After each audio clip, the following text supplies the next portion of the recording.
బాబోయ్! ఈమేంటి అచ్చం మా గాల్ బెస్టీలానే ఉంది అని అనుకుంటున్నారా? అయితే ఇది నిజం కాదు. ఇది ఒక గెటప్ ఏసి ఒక సెటప్ చేశారు. వైజాగ్‌లో యమలోకం అనే థీమ్‌ని ఇంట్రొడ్యూస్ చేశారనమాట.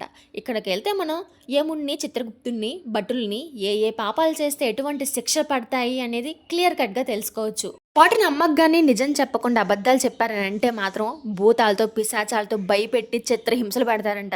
'పరుచితిరు' మూవీలో క్రిమి భోజనం గురించి మనం చూసాం కదా!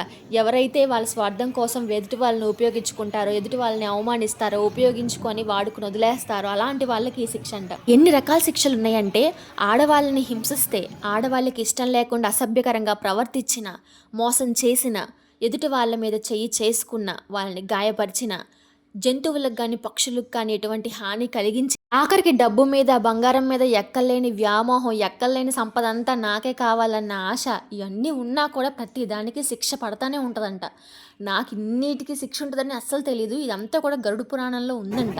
దాన్ని బట్టే ఈ థీమ్‌ని మొత్తం కూడా రెడీ చేశారంట.